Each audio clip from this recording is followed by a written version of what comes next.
ঠিক টাইমে এটা রক্ত হয়ে গেছে।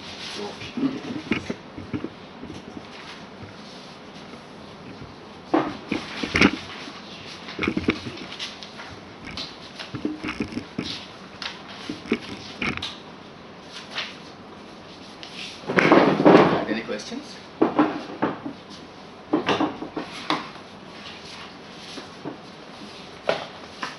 Okay, so let me begin. Today I'll try to finish a little early because at 4 o'clock we can raise a question.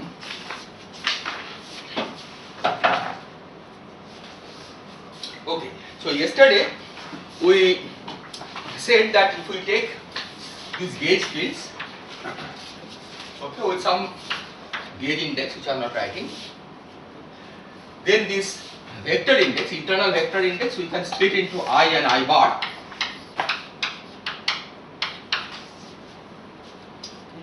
And we said that these two are of course related by complex conjugation. Okay, because if you take complex conjugate of this will become I bar will become I, and of course this will also change something else. And you only use these for our counting, okay, because these are complex conjugate fields. But then he also said something more, that this is correlated with whether they are part of the chiral multiplet or anti-chiral multiplet. Okay, so today we will try to argue why that is the case by looking at the formularic partner. Okay, because whether a given scalar belongs to a chiral or an anti-chiral multiplet, okay, is determined by whether the corresponding partner fermions are chiral or anti-chiral. Okay, whether they are left-handed or right-handed. Okay, so we will see that this index, it's not obvious from here that this index is correlated with the chirality of the partner fermion, but we will directly analyze the partner fermions and then we will see that indeed this index is correlated with that chirality. Okay. So for this, let's remember that these fermions that we are talking about are coming from the gauginos in 10 dimensions, right? Because we are talking about the super partners of these. Okay, these are all coming from the gauge fields in 10 dimensions. So the corresponding super partner fermions will come from the gauginos. Okay. So the gaugino in 10 dimension was a 16 component Majorana spinor. Okay, so 10 dimensional gaugino is 16 component Majorana spinor.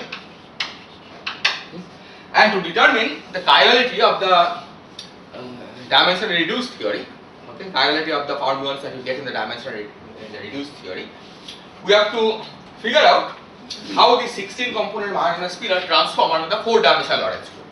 Right? Which part transforms under as left-handed spinor and which part transforms as right-handed spinor.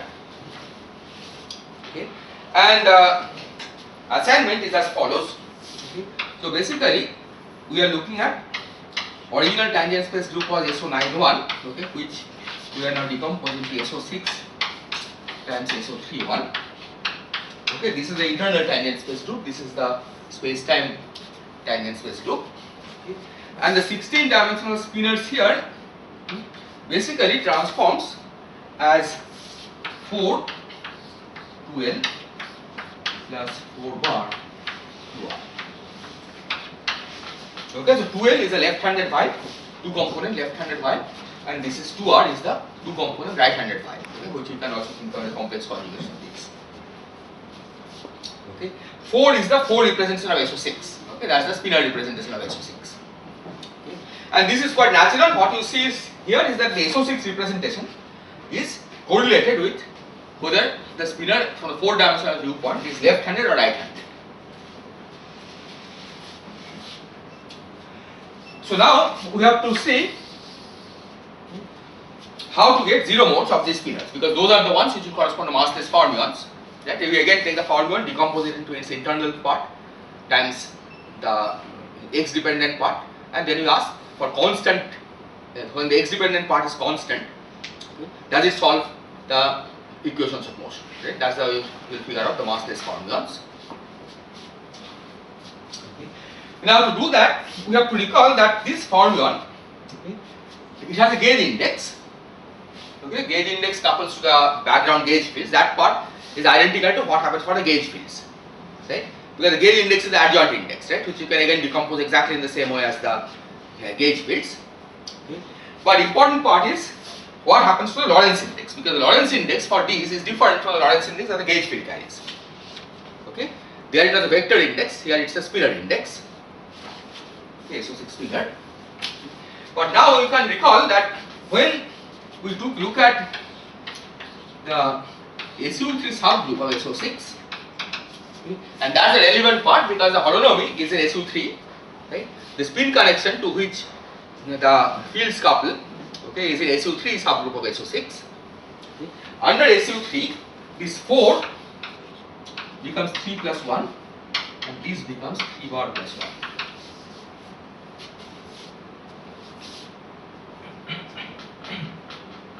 Okay. In contrast, 6, which is a vector representation, which this one was carrying, becomes 3 plus 3 bar.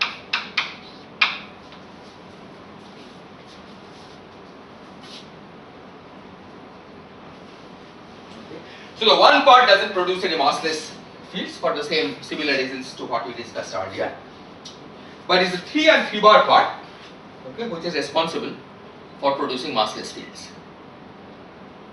Okay, why? Because these are exactly the same kind of index that the gauge fields were carrying. Okay, so let me do one more step. So suppose psi is the formula, okay, and we will write down its Spinor index only. Okay, forget about the gauge index because gauge index should be the same as the gauge fields. Okay, so the Spinor index, okay, normally we would use a different index from the vector index. Okay. However, here because of this property that the Spinor index, okay, the relevant part of the Spinor index is in 3 or 3 bar, okay, we can label them by the tangent space index. Okay, holomorphic and anti-holomorphic tangent space index, which are also 3 and 3 bar. Is this point clear? Tangent space index, right, transforms as a vector of SO6, right? Okay, tangent space index A, okay, that's the SO6 vector. That becomes 3 plus 3 bar. That's the representation into the complex coordinates. Okay. So this Spinor index I can label by the same Spinor index R and psi R bar that we described yesterday. So this is the 3 part and this is the 3 bar part.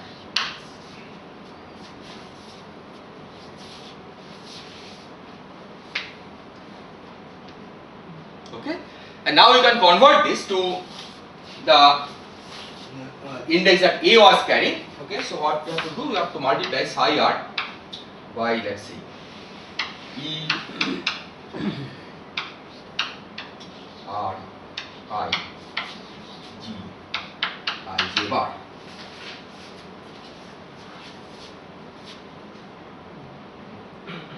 Okay, so as far as the space-time index is concerned, this is as if it's carrying an anti-holomorphic index below, okay, the same as was carried by the I bar.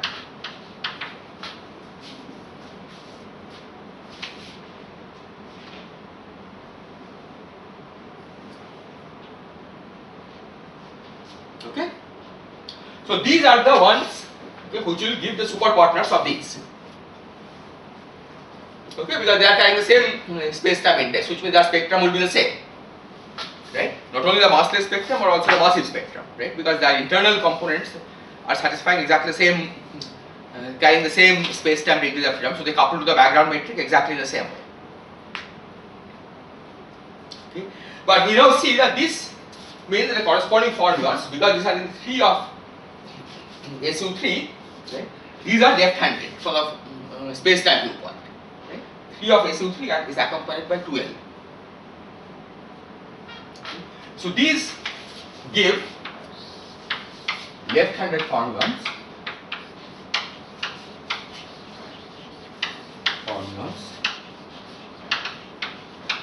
from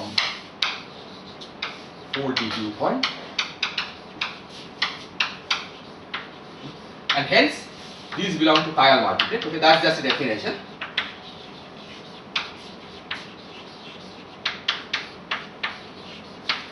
And the other ones will correspond to right-handed formulas, and hence they will belong to anti-chiral multiplet. happens to the one? One, the point is this one is singlet of, it doesn't couple to the background metric or background spin correction, but its gauge index has a vector index, right? Because it's 327, okay, or 3 bar 27 bar, that's the spectrum we are looking at, right? So it basically transforms as a 10 form or a 014. Okay, you can convert this to a 10 form or a 014, and those we know are non-existent in this case. Okay, so that's why you don't, one doesn't give rise to massless spectrum. So the massless spectrum essentially comes from a 3 and 3 bars. When we write psi r, it is also a statement about how it changes under coordinate transformations in this Yes. internal space.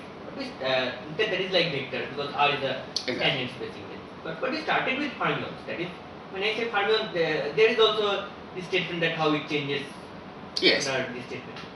So they transform differently. How can I make a fermion into Because vector? under the SU3 group they transform in the same way. Under SU6 they transform differently. Okay? But the coupling to background is controlled only by a transformation law under SU3. Okay? So that transforms, under that psi transforms exactly like a vector. That's the point. Okay? And the gauge connection that you are taking, because it can be embedded in SU3, okay? All the transition functions that you need ever are all in SU3. Okay, the general transition function would have been in SO6, right? Okay, you have to make an SO6 change of variables, SO6 transformation as you go from one Lorentz term to another Lorentz term.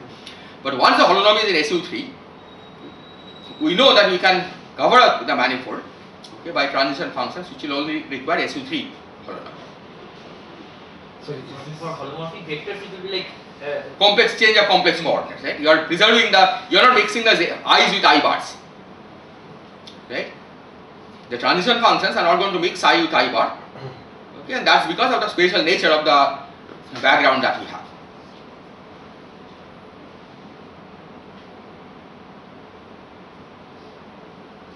so here 3 is the same index as I bar, right? The psi r is same index as A I bar. Yes, that's right. So A I bar was wasn't it 27 or 27 bar? A I bar probably was 27. These are 327, right? A I bar, if we always counted things in terms of A I bar. See, we never counted the AIs, right? So A I bar had both 327 and 327 bar. AM had that. AM, yes, right? So, if AM had that, AI bar and AI would have had separately. Right? Each of them would have had it. We counted in terms of AI bar, right? We will always use H1 of T or H1 of T bar. Right? So, I am saying that just if you don't only want to count chiral multiplex, right, just count AI bar. Okay? And then ask whether how many are they of transform in 327 and how many of them transform in 3 bar 27 bar. Right? So, from AI bar we found that H2R of them transform in the 327 representation. Right? So that means the number of chiral multiplex in the 327 representation is H21. Right? And the number of chiral multiplex in the 3 bar 27 bar representation is H11. So here you are getting the contracting with the elements in H1 rather than H21, but you're getting No, whether it's H1 or H21 depends on the gauge index. Gauge index I have not written yet. But nothing to do with the fact that you're contracting with GIG and not with the omega. Yeah, that's right. The other way around. Yeah, yeah. Because this index you want to match with whatever you had for 8, right?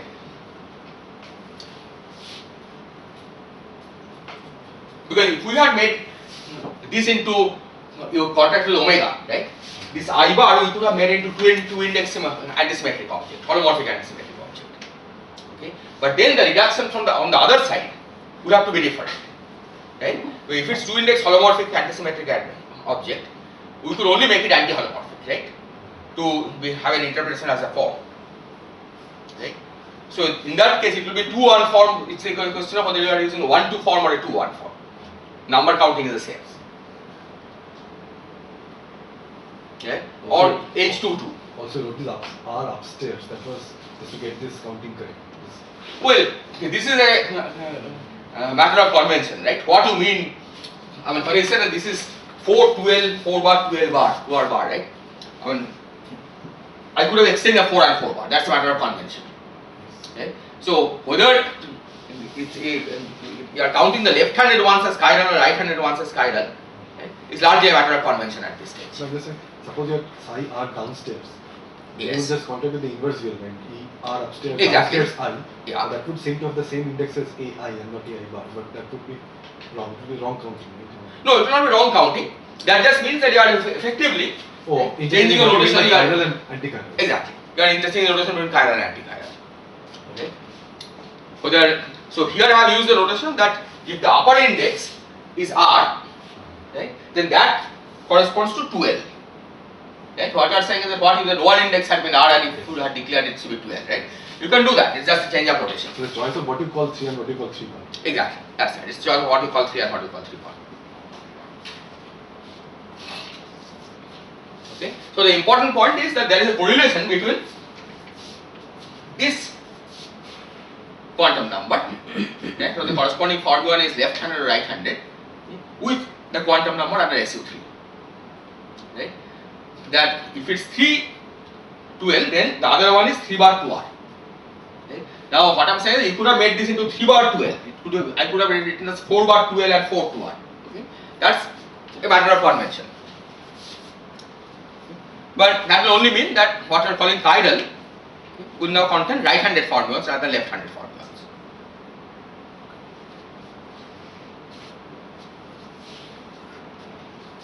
Is this okay?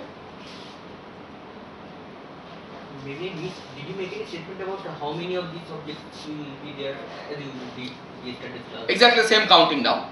Because once you have made this into an index I bar, right? The gauge index is the same, 327 or 3 bar 27 bar. Right? So that counting is exactly the same. So you contract the index of 3 representation. Exactly. So suppose it's AI, suppose you are looking at 327, right? Then you have AI bar or psi. So this, call this some chi I bar. Okay, that's what you arrive Why at. not J bar? J bar is I is contracted, right? J bar is J bar, okay, chi J bar. Okay. So now let's look at the upper index, right? Suppose the upper index could have been R or R bar, right? The gauge index, right? Gauge index is 327 or 3 bar 27 bar, right? So R will correspond to 27 and chi J bar R bar will correspond to 27 bar. Right? Because this is a 3 index, 3 is accompanied with 27. Right? Because we saw that 78 of E6, yeah, 248 of E8 when you decompose. It has 327 plus 3 bar 27 bar. Okay, that was the convention used. Again, we can change into 3 bar 27 and 327 bar. Okay, that's the matter of convention again, how you embed SU3. But let's take this convention that is 327 plus 3 bar 27 bar. So R means it's accompanied by 27. Okay, of E6. Now chi J bar R, we reduce, let's see what we did yesterday. So we first made this R into a space-time index, so E R K, okay, and then omega K L M. Okay, or we call this K J prime, just L M J prime here. Okay, so this gives an object of the form corresponds to 124 to 214.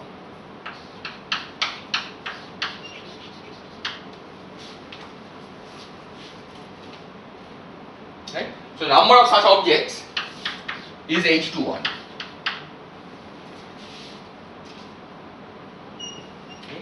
So we will conclude from here, okay, with this convention, okay, that number of left-handed fermions in the 27 representation of E6 is H21.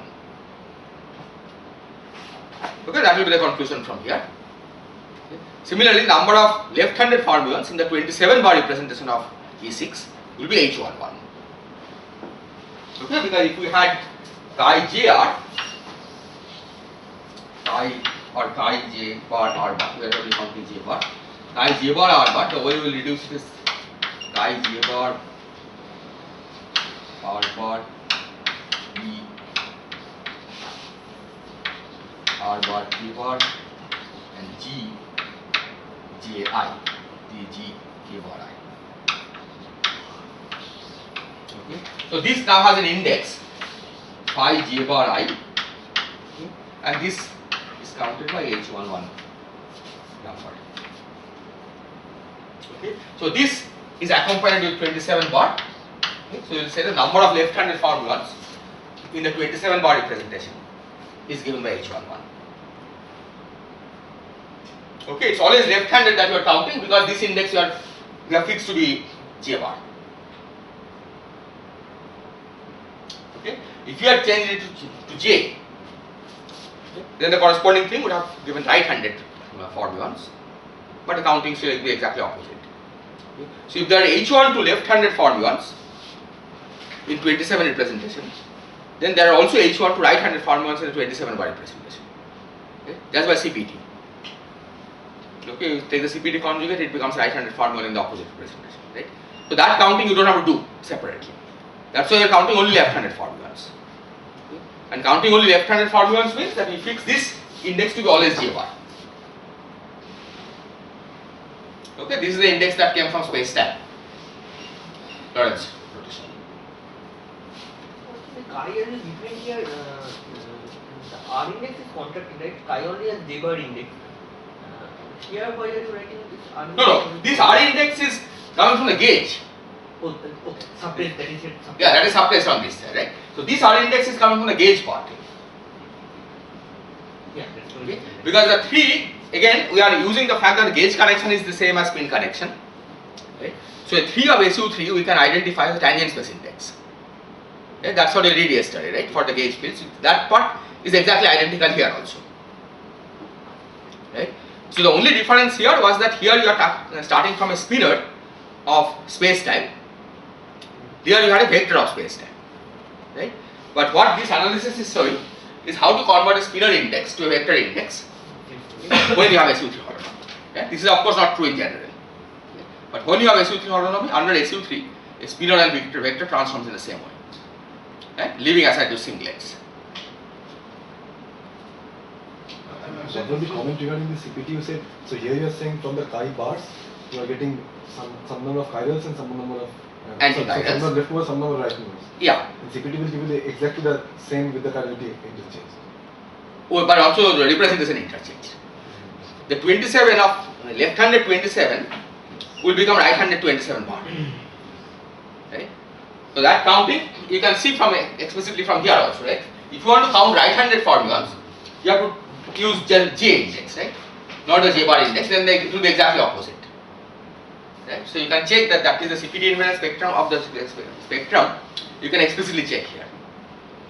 Right? That if you are trying to count the right-handed formulas, then the number of 27s will be controlled now by H11 and the number of 27 bars will be controlled by H21. Yes. This psi r, it seems that the r, the tangent space index, Yes. came from sort of replacing the space-time index, right? Yes, that's right. Because we are using the fact that 4 becomes 3 plus 1, right? So whatever the spinor index, right, I could replace by a tangent space index. Okay. And what is chi then? Where is this j bar? Where is the chi? Oh, this whole combination is what I am calling chi. This was psi r, this is a tangent space index, right? I wanted to convert it to a coordinate index. Right? So multiplied by the Feuerbach and then the metric. Right? Just to bring it in the same form as the gauge field was, right? Gauge field naturally came with the index down, right? It's a covariant vector. Right? So I have to convert this psi r, right? Raise I first convert the r index, tangent space index to coordinate index and then lower the index. Okay? That whole thing is what I'm calling chi j bar. Okay, and it's still a non-trivial condition that one has to check, right? And for that, the Calabi-Yau nature of the metric is important. Okay, that the fact that it's a flat scalar metric, that psi r was supposed to satisfy Dirac equation, right? It couples to the spin connection, but it couples to the spin connection in a specific way, that through the Dirac equation, right? Whereas this one satisfies Maxwell's equation, right? It's still non-trivial to check that the Dirac equation here is the same condition as the Maxwell equation here, which in turn is the same condition as the harmonicity condition on these objects, right? That after you have converted them into this phi, right, by combining this, right? That the Maxwell's equation on A or the Dirac equation on psi basically becomes the condition for harmonic forms when you regard them as the 2-1 form. So one equation is first order and another equation is second order. How do you make the number? Well, the body harmonicity is actually a combination of two first order equations, right? Because D and delta harmonic or a compact space, right? See how the Laplacian is D plus star B star D, right? This is the way we will find the Laplacian. Sorry. No.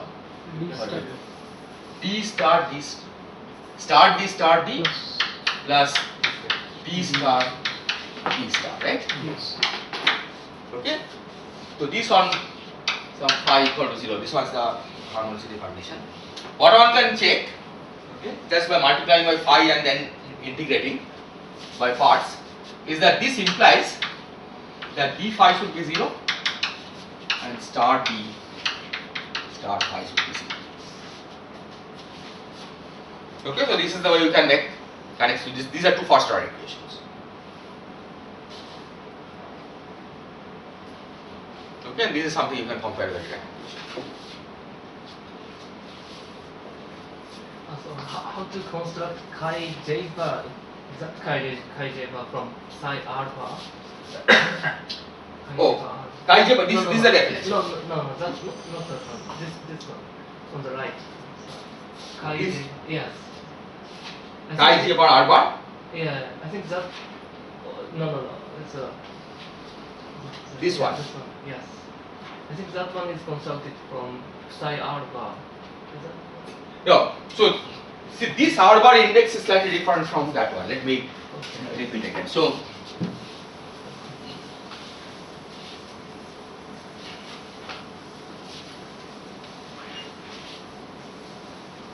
upon all of these, okay, are carrying an extra index A, gauge index, Yes. right, which are softness. So you will be arriving at chi A j bar A, right? And similarly, when you start from psi r bar A, okay, you multiply by, let's see what will multiply by E r bar j bar G j bar I. Okay, this is what we will call chi I A. Okay, now we never dealt with these objects. Okay, because we said that these will be obtained by CPT conjugate anyway. Okay, so what you get from psi r bar, right, which you have counted the right-handed formulas, okay, that you are not counting. Okay, you could count it. Okay, so if you want to count it, let's do it here. Okay, so you have arrived at chi I j. Okay, now this A is 327 plus 3 bar 27 bar, right? So gauge index has this splitting. So let's look at the 327. Okay, we are now counting right-handed 27s. Okay, so chi I, because it's 3, I can write this as R, right? Holomorphic tangent space index. Then I can multiply it by E R J. This is the coordinate index. Okay, and then I multiply by G J J bar. Okay, so this becomes an object with index phi I j bar. Okay, so this number is counted by H11. So both chi on the left and right from the same side. Exactly. So Okay, these side. two are coming from the same side because the lower index is the same. Okay, I see. Right? The upper index has become from R to R bar. That's because this was counting 327 and that is counting 3 bar 27. I see. So the idea is that you can only count left-handed ones, right? The right-handed ones will follow automatically by CPT conjugation, right? In other words, you just count the number of chiral multiplets. Antichirals are equal by complex conjugation. Yes. Can you remind me about the masslessness of this thing. This only being constant is enough because you have switched on gauge fields, right?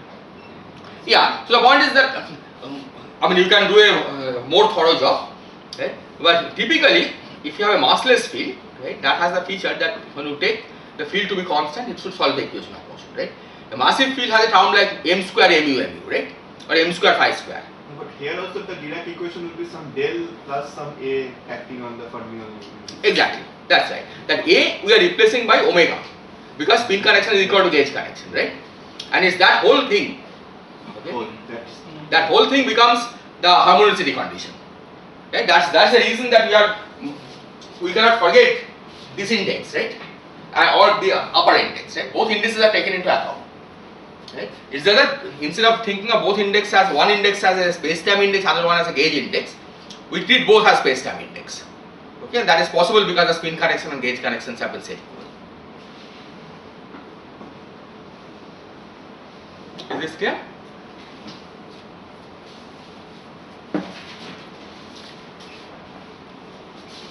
Okay, so what is the net conclusion from here?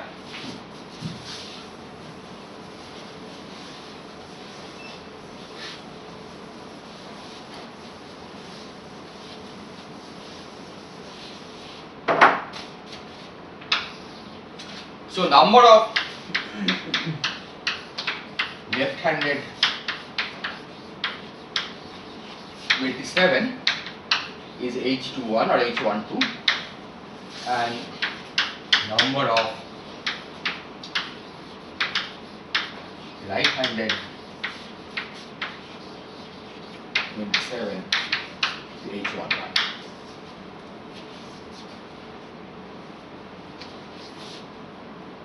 So the CPT would say for the number of right-handed 27 bar would be H21.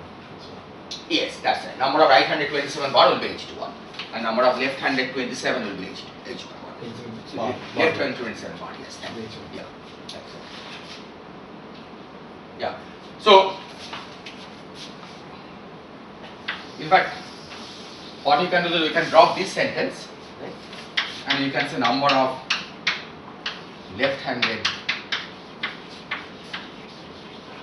27 bar is H1 bar. Right? Let's count it that way. Because this is reciprocal conjugate of this. Right? This is in fact these are the things which you counted. Right? This you can either directly count or draw your conclusion from CPT. Now the relevant quantity here, okay, is not really individual number of left-handed 27 and 27 bar, okay, but the difference. Okay, and the reason is that, okay, I mean, in this case, of course, supersymmetry is unbroken and it's individually they are meaningful. Okay, but suppose you are trying to use this for model building. Right? Eventually, you want to break supersymmetry. Okay, so once you break supersymmetry, okay, what is going to happen is that anything that could get mass will get mass. Okay. So if we have left-handed 27 and right-handed left-handed 27 bar, right, then they can combine and become massive. Right? Because mass term couples left-handed with left-handed, right? It's chi L chi tail dial. This is like a mass term.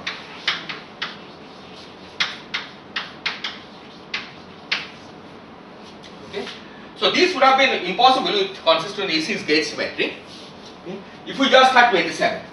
Okay. 27 times 27 doesn't have a singlet.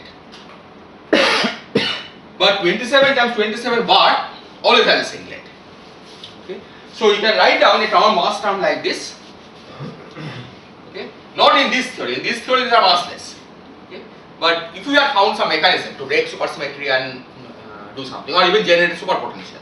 Okay. Even a superpotential, if quantum corrections, for example, generate a superpotential, okay, you can generate a superpotential of the form M chi L chi tilde L. Okay, or M chi tilde, where this is in the superfield notation, where chi is in 27 and this is in 27 bar. Okay? This certainly makes perfect sense. Okay, and this will give mass to both chi and chi tilde. So 27 and 27 bars can pair up. Okay, not in this theory at tree level where I have actually seen that they don't pair up, they are both massless. But quantum corrections or some corrections after supersymmetric breaking could pair them up and lift them. Okay. But number of 27s minus the number of 27 bars, that cannot be removed very easily. Okay. In fact, as long as E6 gauge invariance is unbroken, okay, there is no way you can get rid of number of 27 minus number of 27 bars. Is that point clear? There is no way to give a mass term to, suppose you only have 27s, right? There is no Lorentz invariant, there is no gauge invariant mass term that you could write down. Okay, it's the same reason why in the standard model, you cannot just arbitrarily add mass to the electrons or the muons, right? Because they are, the left-handed electrons are transformed in one representation of SU2, the right-handed electrons transformed in a different representation. Okay? So there is no singlet combination. Okay? So the important quantity which we normally refer to as the number of generations. Sorry, suppose one were to take both in the 27, there is no scalar field which can actually multiply to make it a singlet. It's known, is it? There is no scalar field. Well, the scalar field. Oh, you didn't tell us what the scalar field is. Yeah, well, the scalar fields have to come from the super multiplets only. Right? Of course, there is no, if it's E6 singlet, then there is nothing, right? Nothing is. If it's E6 not, if it's not E6 singlet, right, then there can be coupling between a scalar fermion, right, Yukawa kind of coupling, and then the vacuum expression of the scalar could make it massive. Right? Are there such scalars which carry such? Though once in a 27 representation. Oh, 27, 27, 27 will be Yeah. singlet. So 27, 27, 27 has a singlet. Okay, we'll come to this data. 27 times 27 times 27 contains the singlet plus other things. Okay, so there is an E6 invariant coupling that you can write down, okay, involving 3 27s. Okay, and this in fact will be responsible for getting the usual Yukawa couplings of the Higgs with the quarks and leptons, right, that you are familiar with, because in this language, in fact 27 will also have to contain the Higgs. Okay, I have not told you now, right now so far, how SU3 times SU2 times U1 will be embedded in this, which I will describe shortly. Okay. So if a scalar in 27 can get vacuum expectation value, right, then you could give mass, but that breaks E6, right. So the claim is that as long as E6 is unbroken, there is no way you can make this massive, right. The number of 27s minus number of 27 bars is protected from any kind of corrections as long as E6 is unbroken. Any gauge invariant term that you can add to the Lagrangian, which will give it a mass, okay, as long as E6 is unbroken. Okay, so number of generations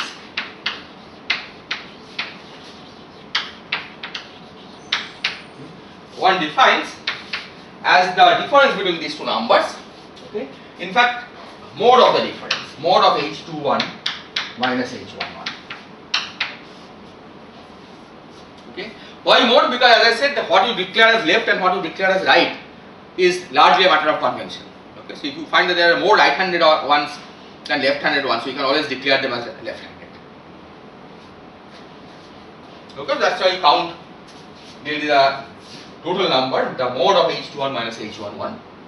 Because if this is non-zero, we know that at least that many 27s or 27 bars cannot be made massive in this theory, as long as E6 is unbroken.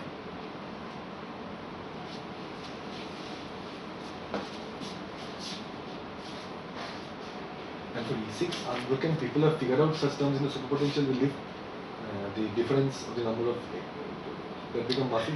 Yeah, you can just add this term in the superpotential. But that comes from which in string? In string No, not in string theory. String theory, we have to look for non-perturbative correction because perturbative corrections don't generate a superpotential. Zero, right? Yeah, exactly. Right. So you need to invoke something that you haven't understood at this level. So that's not very easy. Well, the point is, there are various ideas of supersymmetry breaking, for example, right, which will certainly lift it. Okay, once supersymmetry is broken, then there is no control. So anything that could get mass will get mass. But if we want to maintain unbroken supersymmetry, then I think in the absence of flux, you don't get potentials of this kind. So you need I think you have to do something some to, non-perturbative. yeah, Exactly. You have to generate this by some additional mechanism.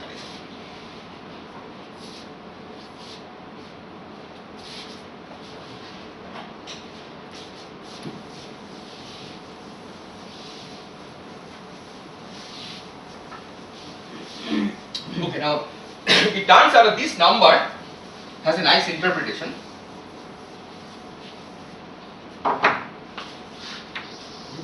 Which can be seen as follows. Let's recall the definition of Euler number. Euler number chi. Okay.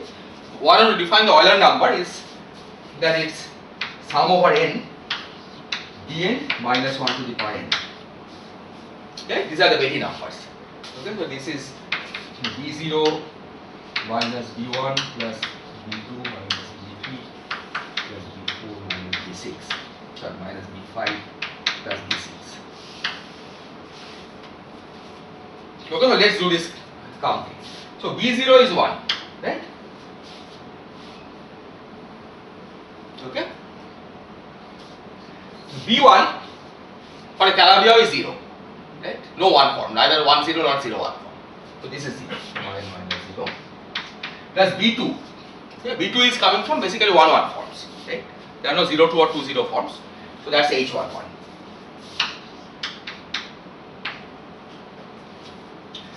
B3 has many sources, okay, starting from 130 form,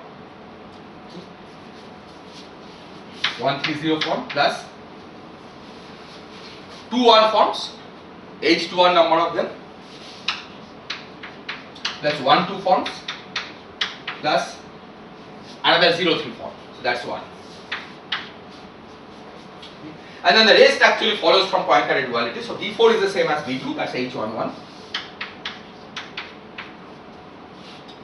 B5 is 0 because that's the same as 0 as B1, and B6 is the same as B0. So this basically is 2 H11 minus H1.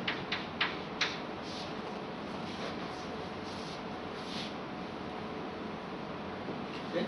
So this is half of the magnitude of the Euler number. Okay, so you learn the total number of generations for Calabi-Yau compactification, okay, of this kind of where you have embedded the spin connection into gauge connection is half of the magnitude of the Euler number. Okay, so a perfectly good topological quantity. Okay, we'll later on do some counting of this Euler number in some specific Calabi-Yau manifolds. So with this, for phenomenological interest, we can restrict ourselves to a very special class of Calabi-Yau. Yes, because you want number of generations to be 3, right? So for phenomenological interest, we can eliminate some of the Calabi-Yaus, right, and restrict to 3 generations, unless of course experimentally discover some 4th generation at some point, right? In which case you have to change your search for Calabi-Yau again. Okay, but right now, I mean, classifying 3 generation Calabi-Yaus, is one of the things people look at, and I think they have been largely classified. I mean, people have found 3 generation Calabi-Yaus, but there are not too many of them, fortunately.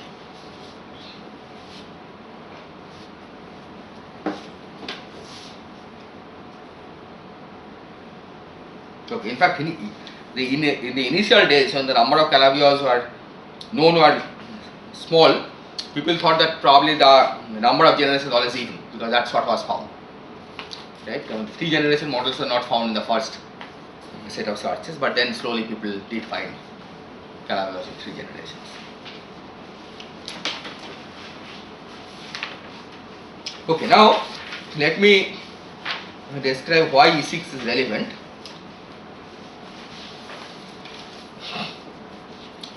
Okay, so to see why E6 is relevant, okay, we can go of course in one step from E6 to SU2 C1, but it's often useful to go through an intermediate stage, okay, in the language of grand unified theory. Okay, although it is not necessary that you have to break E6 through a grand unified gauge loop, but for group theory, it's useful to do it through a grand unified loop. Okay. So the typical grand unified group that people use, okay, at least the initial grand unified group that people used was SU5,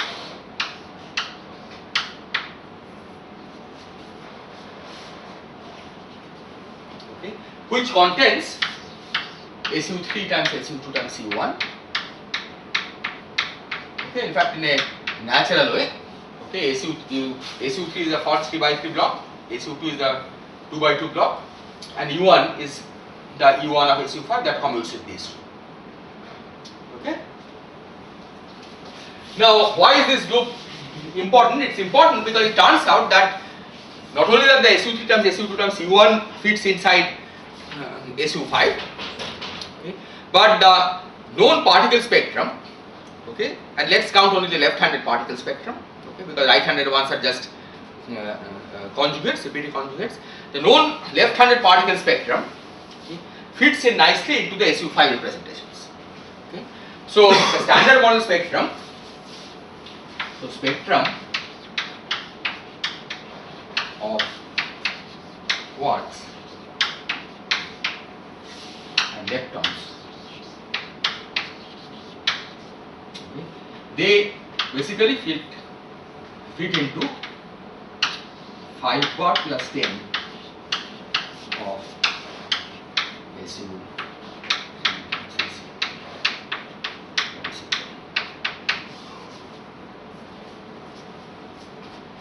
SU5. Sorry, 5 bar 10 or SU5.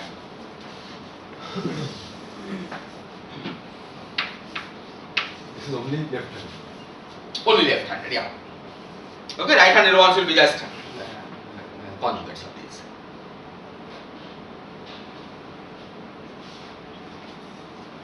Is this clear? Okay, and the Higgs. These are, of course, so far we are not talking about supersymmetric, non-supersymmetric. So Higgs basically is in the I part.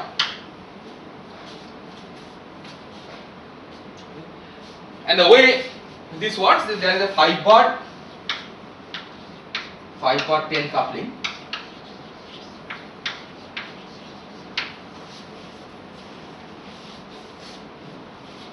which reduces to the usual couplings.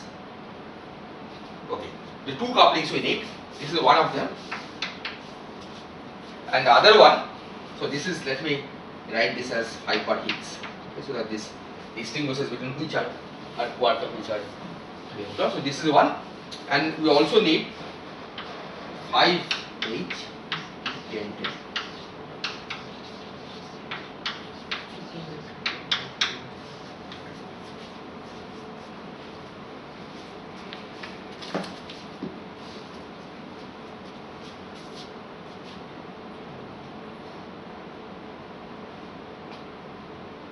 Is this okay? You are looking confused, Swapna? Fiber will have 5 states, right? Fiber will have? One of them. What about the other 4? What? Fiber will have 5 states, right? Yes. Yeah. So the Higgs is a doublet, right? The other 3 will have to be massive. That when SU5 is broken to SU3 and SU2 plus U1, you have to find a mechanism that makes the other 3 massive. Okay. And in fact, this is again one of the successes of the string compactification in standard granulified theory. Okay. You can make them massive, but this requires fine tuning because they are to begin with belonging to the same multiplet, right? Okay. To make 2 of them light, leaving the other 3 heavy, okay, requires a fine tuning of parameters. Okay. It turns out that in string theory there is a natural way to do this, okay, which doesn't require fine tuning. Okay. I'll maybe discuss it at some point. Okay. But that's the idea that you have 5 Higgs in the 5 representation, but one of the 3 of them will have to become massive after SU5 symmetry breaking. Okay. And we see that there are 2 kinds of couplings one needs. Okay. That this gives coupling to one kind of particle, this gives coupling to another kind of particles. Okay, I think this is the upward, if I remember, sorry, this is the upward type coupling, and this is the downward type coupling. Okay, the masses that one gives to these 2 different ones. But I'm not completely sure, this I can look up. This spectrum of quarks and lepton is 5 bar plus 10, that is one generation. Yes, one generation, yes, one generation, exactly. Okay, now in the standard model, okay, or in the standard non-supersymmetric granular unified theory, one can take this one to be a complex conjugate of this one. Okay, that's the way. That's the minimal granular unified theory. Okay, minimal SU5 granular unified theory. You just take the 5H to the complex conjugate of 5. Okay, these are scalars after all. So you can always take this. But in supersymmetric granular unified theory, that's not possible. Okay, it's not possible because you have to write superpotential, right? You cannot write a term in the arbitrary term in the Lagrangian. Okay, so all of these couplings will have to come from superpotential, right? You are basically writing superpotential coupling. Okay? And in superpotential, you can only couple chiral multiplets. Right? You cannot arbitrarily take an anti-chiral multiplet and couple to chiral multiplets, right? So there, you really need 5 bar and 5 as independent fields. Okay, in the superpotential. So that's why in the standard granular unified theory, in supersymmetric granular unified theory, you need two kinds of Higgs. Okay. One, a Higgs in the chiral multiplet in the 5 representation, another Higgs in the chiral multiplet in the 5 bar representation. Okay, they are not complex conjugates of each other, because complex conjugation will change left-handed to right-handed, but also change the representation.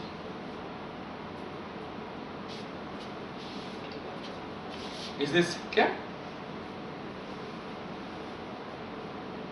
Okay, so even if you don't have granular unified theory, right, it's useful to keep this classification in mind, because this gives a good organization principle, right? Even because from here you can work out what SU3 times SU2 times C1 coupling should be. Okay, it's just that this is a little uneconomical that we have 3 extra states, right, as Swapna was saying, that which we have to get rid of, right? Because the 5 has not only doublet Higgs but also triplet Higgs. Those triplet Higgs you have to somehow make massive. Okay, there is a possibility. It's possible to write terms in Lagrangian which does that. Which does that. That requires some high theory.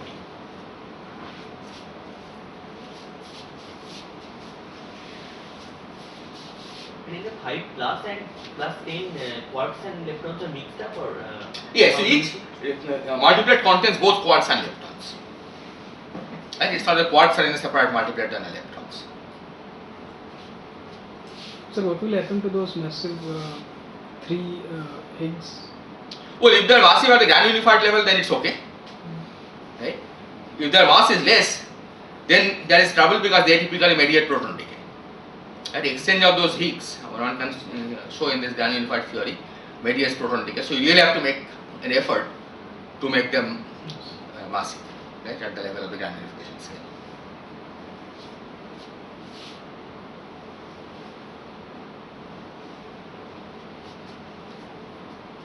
Is this okay? Okay, so now let's see how E6 and 27 representations fit into this scheme.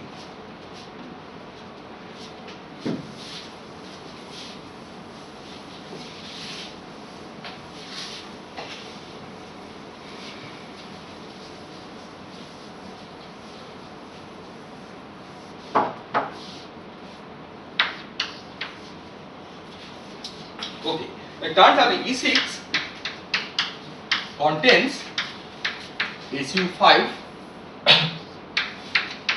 times SU3 times E1 times something else, okay, which we have to eventually get rid of. Okay, but it does contain SU5 times SU3 times E1. Okay. And the 27 under case breaks up into 10 plus 5 bar plus 5 plus 5 bar plus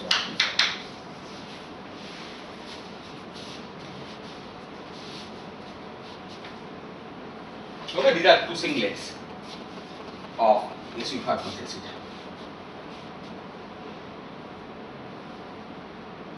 Under SU5. Yes.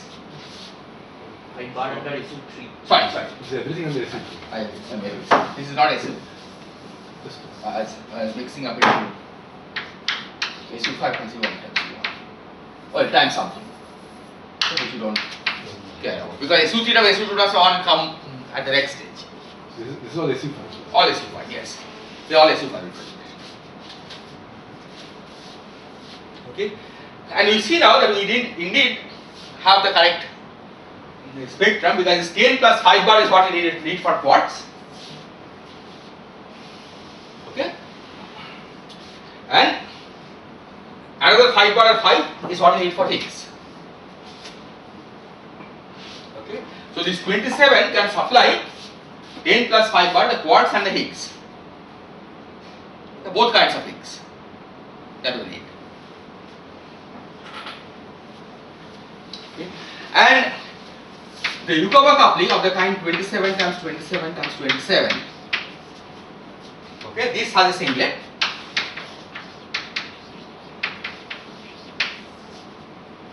Okay, so you can write down Yukawa couplings of that kind. You can write down term in the superpotential of this kind, and this in fact indeed can be calculated, which I will discuss later. Okay. So this contains all the Yukawa couplings that you need, in particular these two.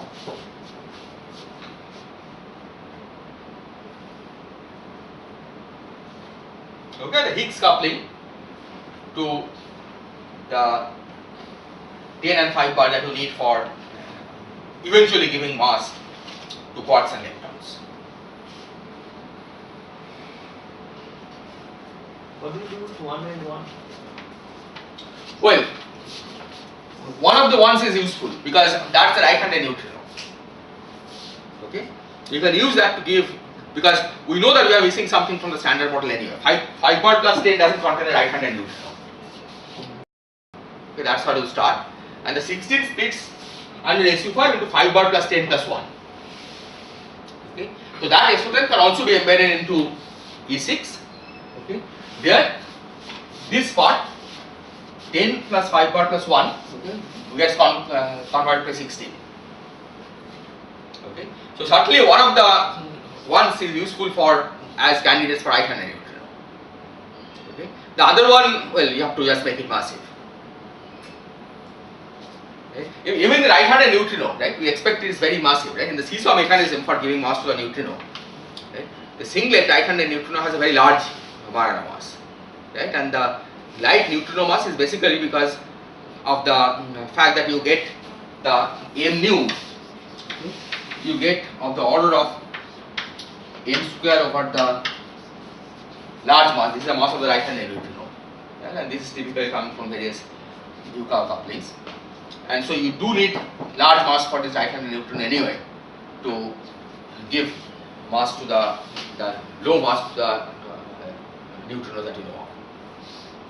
Okay, so it's useful to have these extra objects, right, and use them for giving mass to a neutrino. Okay. What is more disturbing is what to do with these. Okay, that. So I will discuss the E6 symmetry breaking, right? How to do break E6, I mean, in particular SU3 times SU2 times U1. Okay. But there will be something left over, right, which you have to get rid of, and that, at least within the supersymmetric context, there is no way to get rid of them, right? The hope is that after supersymmetry breaking, those gauge symmetries will break spontaneously and become massive. The gauge bosons will become massive.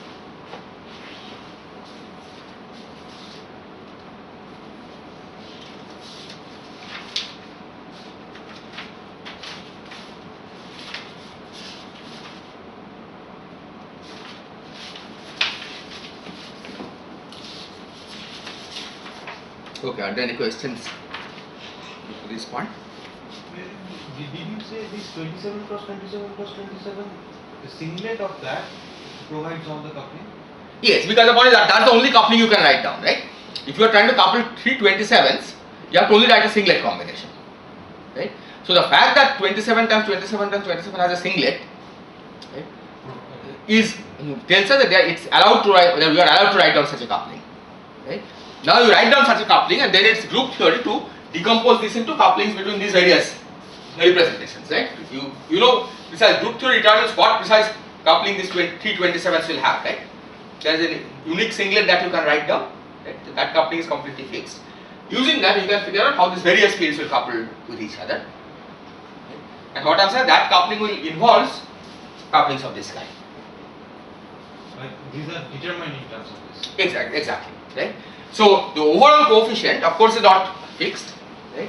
But after that, group theory fixes the relative coefficients of all these couplings. Okay. So I think next time we will also learn how to calculate these Yukawa couplings. Okay, on Calabi-Yau.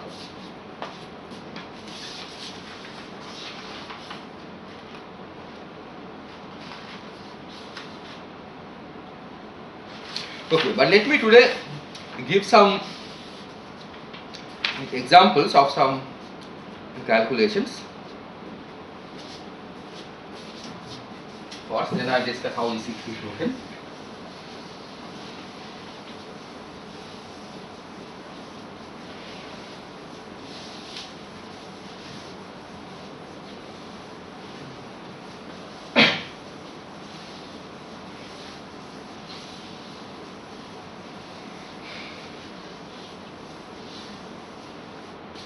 Okay, so we saw that chi is important, right? The chi counts the number of generations, the Euler character.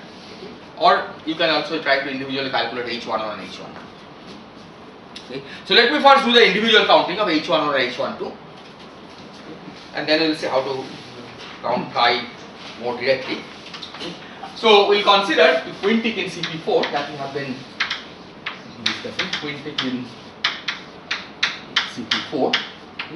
Where you have this equation sum over Zi to the 5 equal to 0, where Z1 to Z5 are homogeneous, are homogeneous coordinates of CP4.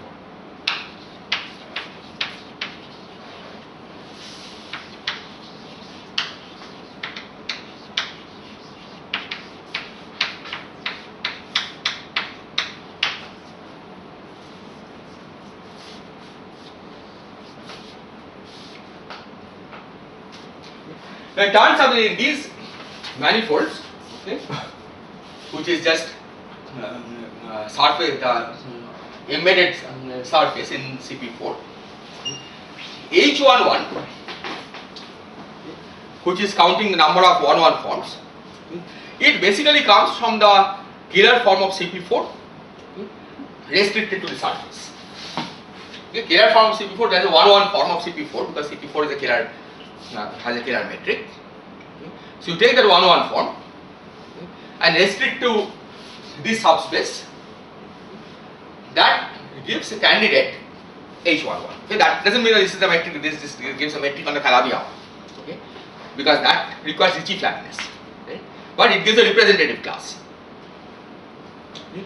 So basically, in this manifold, H11 is just 1. Okay, H11 is 1. Okay, this is the restriction of the Kähler class of CP4 to the embedded surface.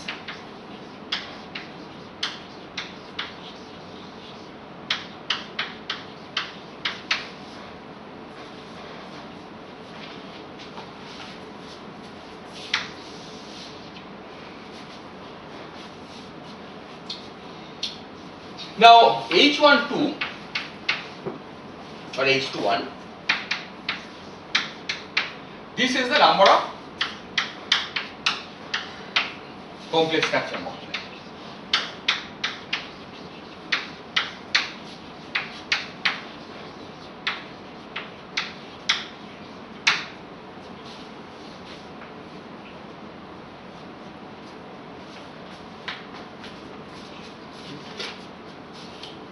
Now it turns out that for this space, the complex structure the deformations of the complex structure moduli essentially amounts to deforming this polynomial.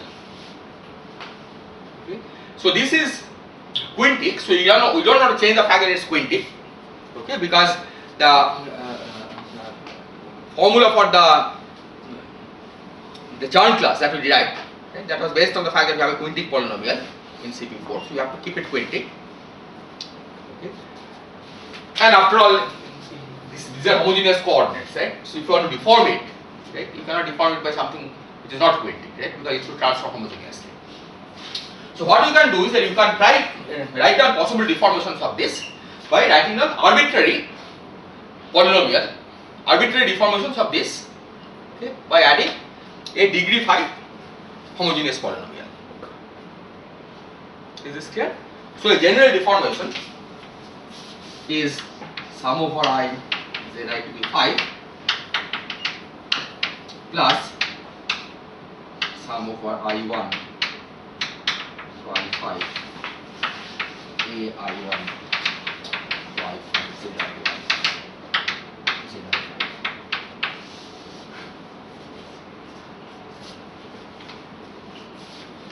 Okay, and this is of course symmetric.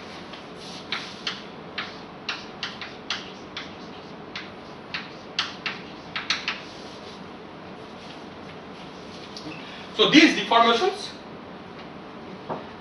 essentially label the complex structure deformations. Okay, how many ways you can do this deformation, right? You can put an epsilon here if we want to do small deformation. So the number of ways to deform this counts the number of complex structure moduli.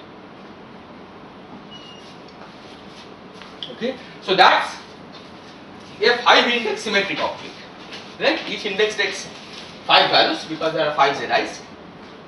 So I1 can take values from 1 to 5, I2 can take values from 1 to 5, but it has to be symmetric. Okay. So that number is 5 times 6 times 7 times 8 times 9 over 5 factorial. 5 times 4 times 3 times 1. Right? This is the number of symmetric polynomials that you can add. So let's see this number. So 5 cancels, 3 times 2 cancels 6, 4 cancels, which is 2. So this is 126.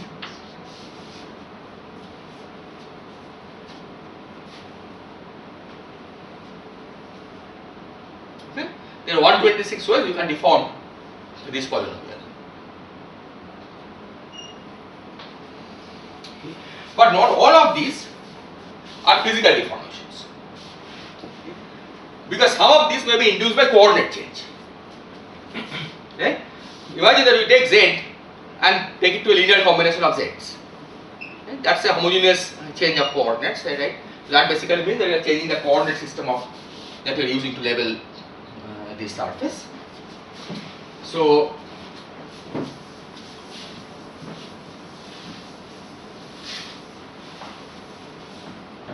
coordinate deformation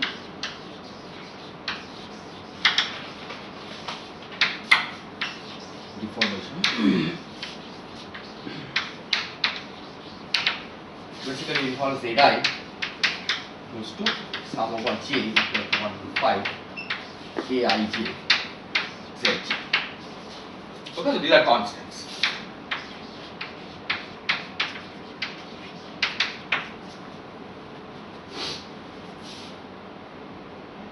Okay, and aij doesn't have to have any symmetry property, right? Because zi is going to be aij zj, so number of such aij's, so this number is 5 times 5, right? That's 25.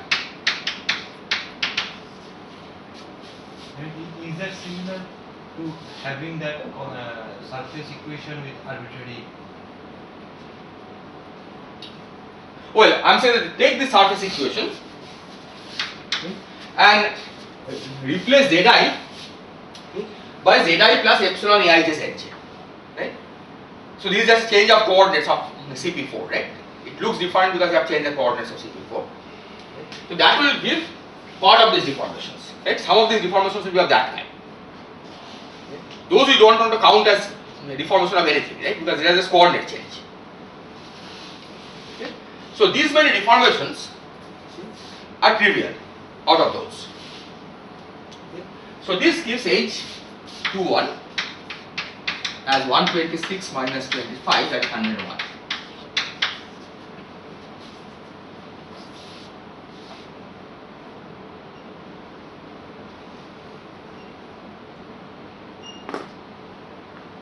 Okay.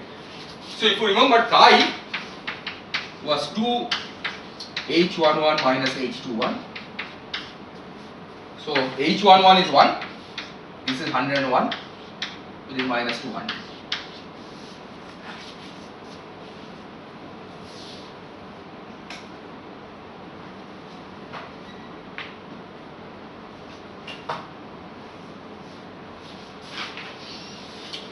In any case, there are lots of generations, right? 100 generations.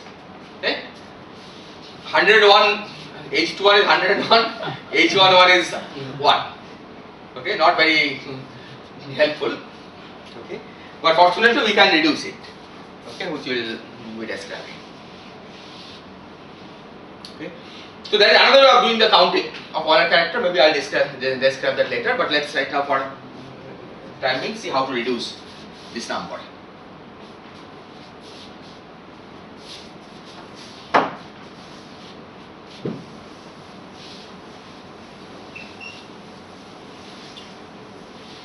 So the way to reduce this number is to begin with a polynomial which has certain degree of symmetry, okay, some discrete symmetries, okay, and then quotient the space by the discrete symmetry. Okay, so locally we are not changing the space at all.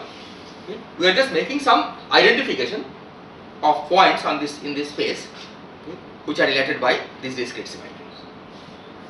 Okay. Now, why will I reduce the Euler number? Okay.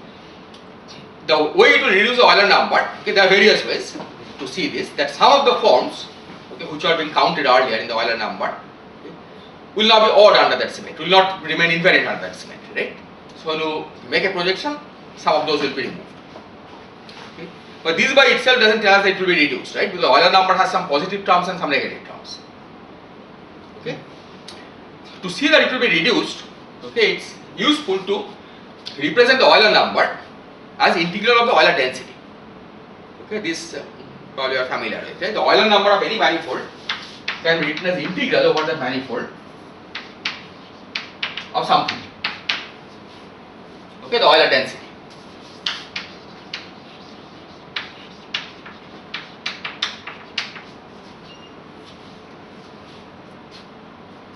So if it is Zn, then it is roughly 1 by n?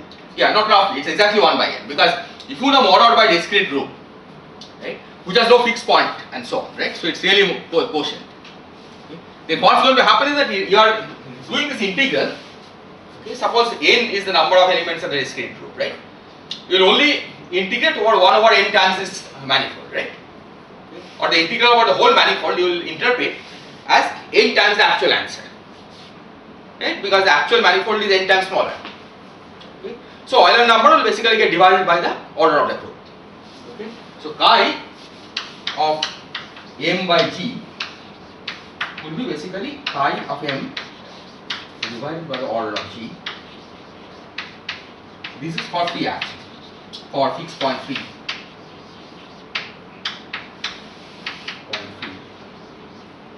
G action.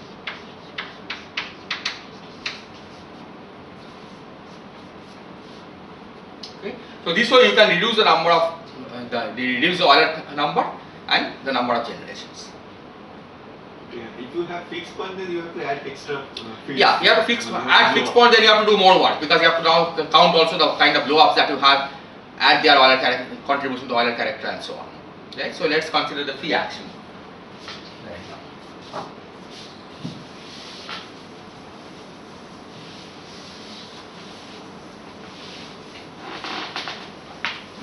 So this one,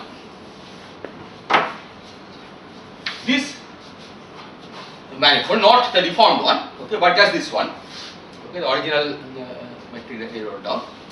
This in fact has free discrete symmetries, freely acting discrete symmetries. Okay, so let me explain what those symmetries are.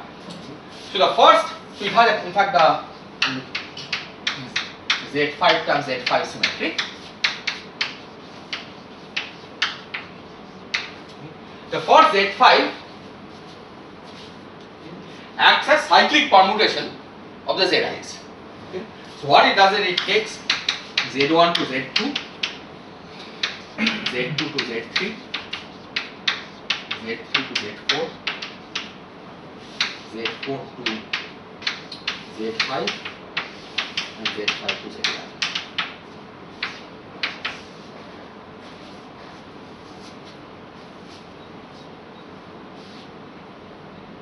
Right, under this transformation it's clearly invariant, this polynomial.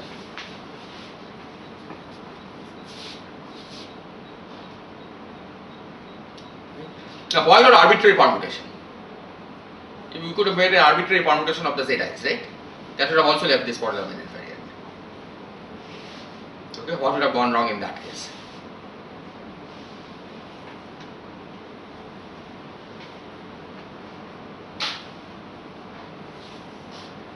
Parity.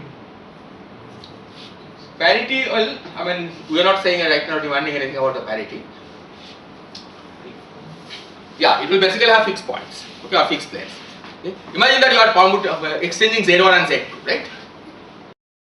That's a fixed plane, right? Okay, we don't want any fixed point of this action. Okay. This one doesn't have a fixed point. Okay, why not? Because imagine that suppose this has suppose you are looking for a fixed point of this, right? Since Z1 goes to Z2, okay, the fixed point will require that Z1 has to be equal to Z2, Z2 has to be equal to Z3, Z3 has to be equal to Z4 and so on. So all the Z's have to be equal. Right? If all the Z's are equal, then this equation is Z1 to the 5 equal to 0, right? Then all the Z's are 0. That of course is excluded from the manifold, right? These are homogeneous coordinates. So CP4 you take these complex coordinates, exclude the origin, and then quotient by a complex number lambda. So there is no point on this manifold that is invariant under this Z5. Is this point clear? Are not there other permutations which also do not change the same thing?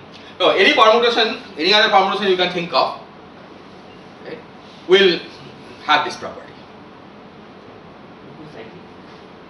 This is cyclic.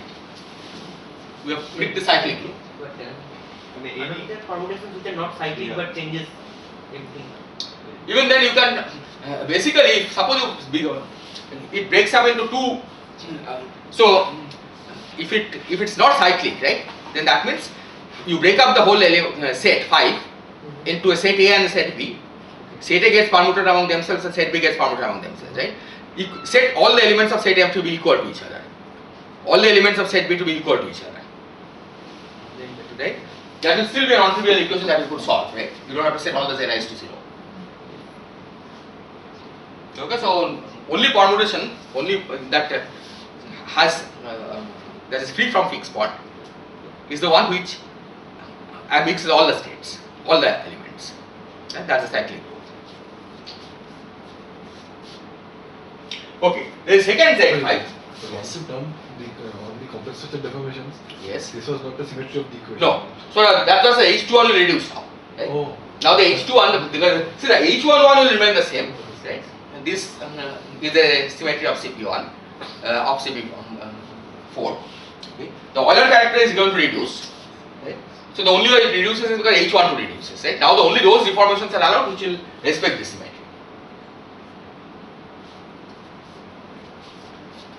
Okay. So the other Z5 you say? yeah, other Z5, the second Z5 is the following. Z1 to Z1, Z2 to e to the 2 pi I by 5 Z2. Well, maybe I write it slightly different. Zn goes to e to the 2 pi I by 5 times nZn. So Z1 picks up a phase of e to the 2 pi I by 5. Z2 picks up a phase of e to the 4 pi I by 5. Z3 e to the 6 pi I by 5 and so on. Okay. And this you can check is a symmetry of this, right? Because each of them has the right to be 5. Okay, so each of them remain unchanged. And it's not possible to have all the Z's be equal to X transform, right? Unless you set them to be 0. So only Z5 doesn't transform, right? Z1 picks up a phase, right? Z2 picks up a phase, Z3 picks up a phase. So what you could have done is that you could have said that you take Z1 to Z4 to 0 and Z5 non-zero. But that, once substituted into this equation, okay, Z5 non-zero will become Z5 equal to 0, right? So again you are back to the origin, which is excluded from the CP4. the phase, does it have to be n? I mean, if it were some any other integer, it would still be. Yeah, that's just permutation of these, right? So basically the point is this is the generator, and you can raise it to some power. Okay, yes. So it will basically cover, because 5 is prime, right? It will, all the other choices will be automatically included in this when you take powers of this. If we take just Zn goes to e to the 2 by I by 5 Zn. Oh, that's no action on CP5 at all, right? Or CP4. Because CP4 is there is already an identification when Zi goes to lambda times Zi, right? So if you multiply all the Zi's by the same number, that's no action on CP4, right? You are not changing anything. Right? That's trivial transformation. Because you have to use different phases. And the point is that if we had used two of these phases to be equal, okay, suppose Z1 and Z2 had the same phase and others had different, right? Then by raising this G to sufficient power, you can make Z1 and Z2 not transform at all, others will transform. Okay? But now there is a problem, because you can set the others to 0, right? That will be a fixed point. Okay? And then you have Z1 to the 5 plus Z2 to the 5 equal to 0, right? Which has non-trivial solution. Right? That's why you have to make sure that all the phases are different. Okay? So this Z5 times Z5 symmetry, okay, of course gives us some mileage, because this means that the order of G is 25, right?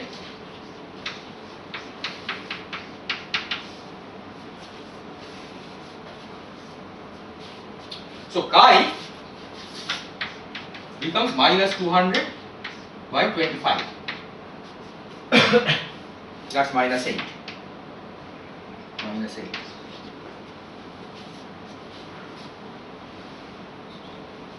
Okay. So number of generations, which is half of mod chi, that has now become 4.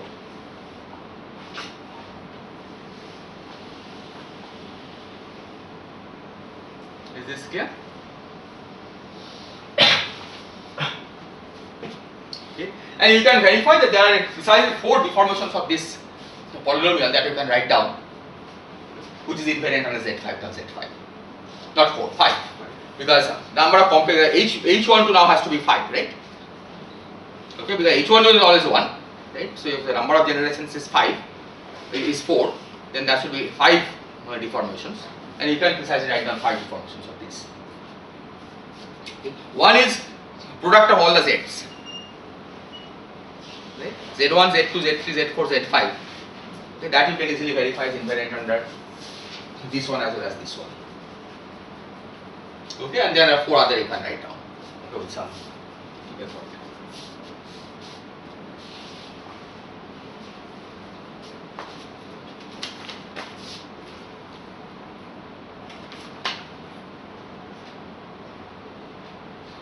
Okay, now let me just take 5 minutes and explain how to break E6. Okay, because it's a good one to describe that. So this, what I have described so far, okay, is a quotienting by a group that acts only on the manifold. Okay. But now imagine that we are quotienting by this group. Okay, the group action on the manifold is exactly what we have here. Okay. But we accompany it by an E6 gauge transformation.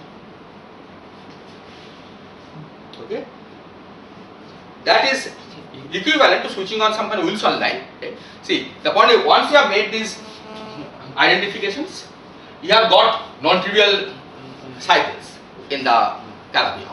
Right? Those cycles are not counted in the real cohomology, right?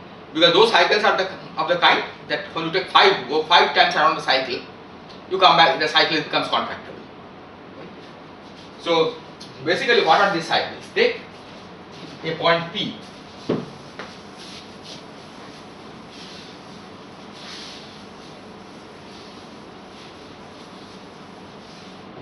Suppose P and Q are identified, right? P is some point on the Calabi, Q is one of its images under one of these transformations. Then a closed curve, a curve that goes from P to Q, right, which is an open curve in the original Calabi, now has to be regarded as a closed curve, right? Because Q and P have been identified as points, right? So this becomes a non-contractible one cycle.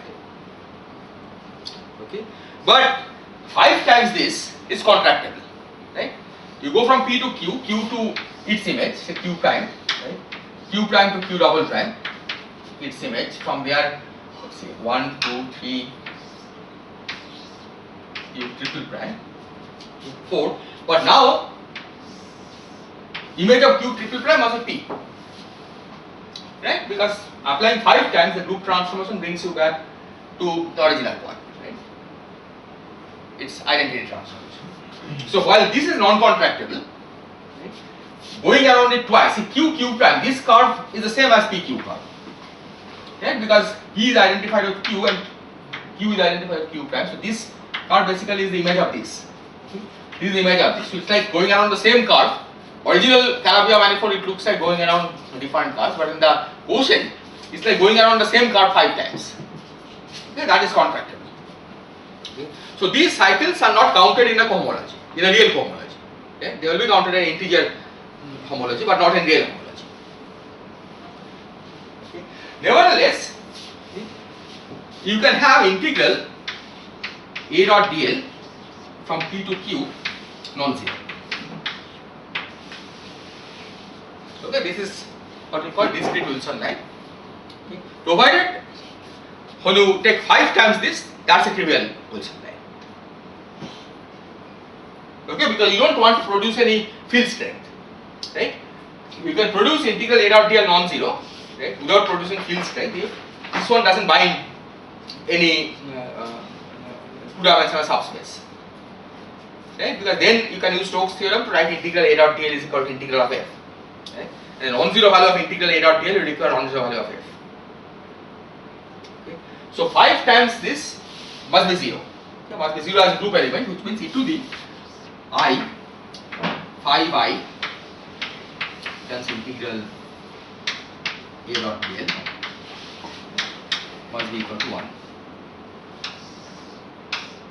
Okay, this is just a formal way of interpreting what we are doing. Okay. But even if you don't talk in terms of these, okay, imagine that you do the following. Okay, we had this group G, you are quotienting by this group G, okay, and you are saying that you will identify points on the manifold which are related by this G transformation. Okay. Now you declare that you will identify points on the manifold, okay, which are related by this G transformation, okay, but together with it, okay, you will apply a gauge transformation, okay, some element of E6. Okay. So what does that mean? Okay. That means the following: that imagine that you had some form. Okay. You are looking at the spectrum, right? Identifying means that you will throw away from the spectrum all states which are not invariant under the original group transformation, right? If the original group was a symmetry, right, then the way to calculate the spectrum in this quotient, okay, is simply that you look at the full spectrum on the original theory, okay, and throw away from that original from the spectrum, okay, anything that is not invariant under Z5 from Z5. Now you say that we don't do exactly that. Okay. We apply the Z5 term as Z5 transformation, okay, but accompany it by an element of E6. It's under the combined transformation. Whichever states remain invariant under that combined transformation will be kept. The states which are not invariant under that combined transformation will be thrown away. Is this point clear? Okay. That you can show is equivalent to switching on Wilson lines of this kind. Okay. But you don't have to think of in this language. Okay. Just think in language of how you are doing the projection. Okay. We are doing the projection under combined action of this geometric transformation, okay, plus a gauge transformation lying inside E6, okay, or E6 times C8, okay, or whatever gauge group you have. Is this description clear? I didn't understand how switching on Wilson line will affect the E6 part. This is only the Z5 part, right? This discrete. No, this is an addition. So what I'm saying is, if you just do the Z5 part, right, that will only correspond to identifying these points, right? That has nothing to do with Wilson line. Okay. But if you do something that I am saying now, okay, that when you make a Z5 identification, okay, that means when you are demanding that only those states which are invariant under Z5 times Z5 are kept. Okay. You declare that not that states which are invariant under Z5 times Z5 are kept. Okay. Things are invariant, things which pick up a certain, which are invariant under Z5 times Z5 together with a group action in E6, those are kept. Right? So in other words, you find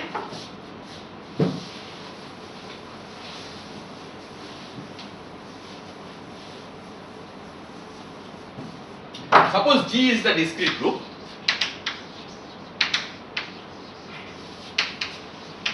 Okay. So the idea is that you identify a subgroup of E6 times C8, which is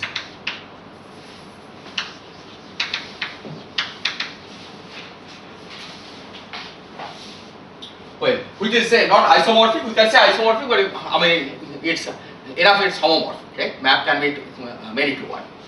Okay. So you basically want to find an embedding of G inside E6 times C8. Okay. So let me identify an embed. Find an embedding. Find an embedding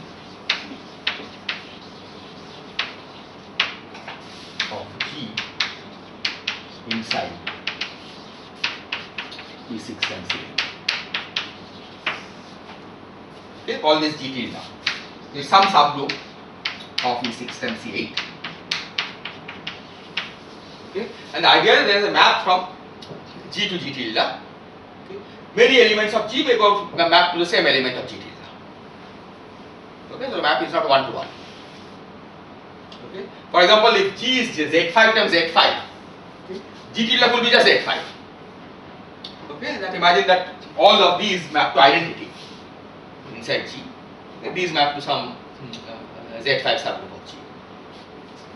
Okay, and now the point is that as you make a transformation in G, okay, you also make a transformation inside the gauge group, and you identify that transformation. Okay, under a combined transformation, okay, that acts both on the manifold and on the gauge group. So you do a gauge transformation along with. Yeah, gauge transformation by this discrete group. Okay, which basically means the various fields, okay, depending on how they transform under E6 will pick up some phase. Right? So the various forms, and so suppose we have a state S, right? Some field, 4-dimensional field, right? Psi S. Okay, we want to see whether this psi S is to be kept or not. Okay, so these 4-dimensional fields basically come from some Fs of the internal space, right? You expand the original 10-dimensional fields in this way. Okay, this is the 4-dimensional part. This is the internal 10-dimensional, 6-dimensional part, right? Okay. Now this action, okay, has an action on this, right? This part, okay, the E6 gauge symmetry or E6 times E8 gauge symmetry, these are form representation of E6 times E8 gauge symmetry, right? So this has some action on this, and the claim will be that only those fields will be kept which are invariant under the combined action of this G tilde as well as G. So we define an action of G times G tilde on the Exactly. quotient. That's right. Okay, or you consider we will modify our G, right, to include together with the geometric action, okay, an action on the gauge inside the gauge group. Okay, that's the way you do this identification. Is this point clear? Okay. In terms of the spectrum, it's absolutely clear what it means. Right? Basically, you expand the 10-dimensional fields in this function, and you keep only those things which are invariant under the simultaneous. Okay. And what I was describing there is a geometry code to interpret what this means. Right? A geometry code to interpret what this means is that that as you are creating these new cycles inside the Calabi-Yau, okay, inside the quotient Calabi-Yau, you are actually switching on Wilson lines along those cycles. Okay, that's just the same, a different way of interpreting what you are doing here. Okay, but this part makes it clear how to do the projection. You project into states which are invariant under the simultaneous action of G and G theta, which is embedded in E6. There should not be some power of that quantity equal to 1, not that. Yeah, this is 5. I have written 5. Oh, Because fifth power is 1, right? I mean, if it is, yeah, it's some power of this equal to 1, exactly.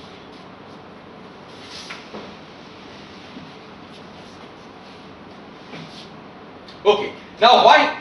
So this has the effect of breaking E6 symmetry. Right? Why? Because imagine that you have an E6 representation. Okay, all of them were kept earlier, right? Because E6 was in invariance. Okay. Now it may happen that under this group, the G tilde, different elements become different phases, right? So some elements will be kept, some will not be kept. Resulting representation that you will get will not be E6 invariant, not form representation of E6 anymore, right? Or E6 times C8 anymore. Is that point clear? So this way you can break E6 to a subgroup. But that could have been done independent of this quotienting. No. I mean, I am not understanding the effect of that. How will you switch on E6 gauge fields otherwise? See, this quotienting is what allows you to effectively switch on. I mean, if you think in terms of gauge fields, right? You are breaking E6 because you have switched on E6 gauge fields. Right? But these are only possible. See, you want to switch on gauge fields but not produce field strength, right? If you had like on torus, okay, we can switch on integral A dot dl without producing a gauge field, gauge field strength, right? So you have to do something similar here. Okay? And what I am saying is that you can do something similar here, okay, only because you have non-trivial cycles, right, along which the integral of A dot dl can be non-zero. But if it was contractible, okay, then you couldn't have switched on gauge fields along that, right? Because then it will be contradicting the fact that you are not switching on any E6 field strength. Right? The other way you could have done this is by relaxing the constant that you are embedding the spin connection into gauge connection. Okay? Then of course the internal gauge fields is no longer in SU3. Right? The field strength itself could have spanned a larger subgroup of E8, right? And that would have broken E6 to its subgroup. So this is what is called discrete Wilson lines. Yeah, this is what is called discrete Wilson lines, exactly. Okay, that when you do the projection, you are accompanied by some gauge transformation inside E6, right? That is equivalent to having something like this. Okay. But this way, okay, there is a limitation of what you can break it to. Okay. And the limitation comes from the fact that this is an abelian group, right? Okay. So when you embed this inside E6, right, it only spans an abelian subgroup of E6, right? Discrete abelian subgroup. Okay. So it can at most break E6 to its Cartan subalgebra, right? Because you are switching on commuting elements, right? First of all, discrete elements, they are all commuting. Okay. So you cannot break E6 to anything that is smaller than its Cartan subalgebra. Okay, but you can break it all the way to the Cartan subalgebra using this discrete Wilson lines. Okay. So that in the context that we are discussing translates to the ability to break E6 to SU3 times SU2 times E1 times E1 times E1. Okay. Basically E6 has rank 6. Okay. This one has rank, let's see, 2 plus 1 plus 1, rank 4, right? So we need 2 extra U1s to make up rank 6. Okay, we can break it into all U1s. Okay, we don't want to do that, right? Because you have to keep SU3 times SU2 times U1. These are not abelian. Which are not abelian? SU3, SU2. No, these are not abelian. So what I'm saying is, it doesn't have to be abelian, right? The G tilde is in the abelian subgroup, right? So anything that commutes to G tilde will survive, right? So the Cartan subalgebra, right, will always commute to G tilde. Okay? G tilde is an abelian subgroup. You can embed it into the Cartan subalgebra, the Cartan subgroup. right? So that means the Cartan subgroup will always survive, right? But you can make more survive, right? That basically means that when you choose G tilde elements, right, you make sure that they commute with SU3 times SU2 times U1. Right? You have to choose the G tilde elements judiciously to do this. Okay? And this also gives a natural way to solve the other problem that we encountered before, that in the SU5 language, right, 5 of SU5, right, 2 we want to keep, 3 we want to throw away, right, because 2 is the Higgs, 3 is something which is unwanted because that causes rapid proton decay if it's not heavy enough, right. But now you see that we can easily do here, right, because you can switch on Wilson lines appropriately, okay, under which the 2 will not pick up any phase, but the 3 will pick up phases. Right? It's not SU5 invariant because it's giving different Wilson lengths to 2 and 3. Okay? But it's invariant under this. Right? Because it's giving all the 3's, okay, the a phase, but all the 2's, it's not giving a phase. So this way, even though the original classification showed that you have an SU5 and there's a 5 and there is a 3 and 2, right? If you proceed this way, okay, directly break E8, E6 to this group, then you can remove those extra states from the spectrum.